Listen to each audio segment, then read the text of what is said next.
Why me? I didn't ask this question until I learned more about ovarian cancer. And it wasn't the typical why me.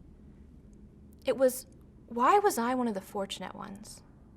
Why did things fall into place for me when they don't for the majority of ovarian cancer fighters? I had suffered from endometriosis since my early 20s. My gynecologist and I had been discussing my options to alleviate the pain. At age 35, I opted for a partial hysterectomy. My husband and I had just moved to the Phoenix area. However, I wanted my doctor in Illinois, who I knew and trusted, to do the surgery. Luckily, we hadn't sold our house yet, so I had a comforting and familiar place to stay. The surgery went well. My reproductive organs were fused together by connective tissue, but my gynecologist was able to save my left ovary and keep me from going into early menopause. I was resting at home when I received the phone call to come into the doctor's office. She sat down and slid a box of Kleenex toward me. The pathologist had found cancer in the right ovary. Oddly enough, when getting the news, I had a sense of calm and a feeling that everything was going to be okay. I don't believe I even used one of those Kleenex. When I returned to Arizona, I met with my oncologist for the first time. He confirmed I had stage 1 ovarian cancer. He also informed me on how incredibly rare it is to catch ovarian cancer at its early stage. It's not usually found until it's reached stage 3 or 4. There is no early detection test, and it's very aggressive and oftentimes referred to as the silent killer. If I had not decided to have that elective surgery, my story would be different from the one I am telling you today. I know how fortunate I am, and that is what pushes me to do more. During my 6 months of chemo treatments, while I was at peace with my diagnosis, I had other hurdles, both physical and emotional. I didn't tolerate the treatments well. I spent the majority of time in bed. Plus, I was coming to terms with what cancer had revealed to me about relationships in my life. During my toughest time, I had several loved ones whom I thought would be there for me that never showed up at all. And many loved ones who did show up only wanted me to talk about my experience with positivity. I needed a way to release the emotions I was holding in. With my degree in graphic design, I turned to my natural outlet for expression. I grabbed my sketch pad and my pencils and propped myself up in bed. I sketched the first thing that came to my mind, a cartoon bomb with an exaggerated lit fuse on top, a bold capital F in the center, and underneath this playful F-bomb rested the word cancer. I felt so much better. I couldn't believe how therapeutic it was. I looked at it off and on throughout the day, thinking each time, yep, I nailed it. That is exactly how I feel. When my husband came home from work, I showed it to him. This is amazing, he told me. I bet there are a ton of people who feel this way. I couldn't stop thinking about what my husband had said. Other people must feel these things too. Maybe I could help them express themselves. I thought, what would be the best way to share this form of self-expression with other cancer fighters? T-shirts. The material would have to be soft because I wanted cancer patients to be able to wear them.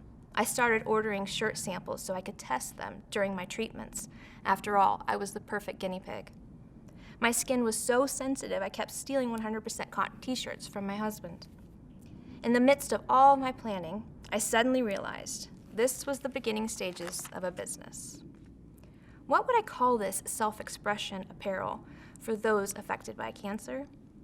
Swearing off cancer, with the tagline, unfiltered, period, unapologetic, period. Next thing I knew, I was propped up in bed with my laptop designing away from my logo to my website to all the designs. This was my focus through the remainder of my treatments. Swearing off cancer helped me cope. I hoped one day it would help others too. After chemo, I still had one more surgery ahead of me, a radical hysterectomy. To reduce my chance of reoccurrence, my oncologist removed my remaining ovary. I didn't escape early menopause after all. Recovering from surgery, I kept working on the finishing touches of my project. Once I was fully healed and cancer-free, I officially launched Swearing Off Cancer in August of 2017. Since then, I've worked with several nonprofits, donating a percentage of our sales and products through our charity partner program. And through those interactions, I developed a longing to do more for cancer patients and survivors. My inspiration was my ever-changing body. Pre-cancer, I had practiced vigorous yoga. During cancer, I didn't have the strength, so I learned to appreciate the breath. After cancer and a radical hysterectomy, my body was not the same. It had been through so much. So I studied up on restorative yoga. And as I regained strength, I began to practice a gentle flow.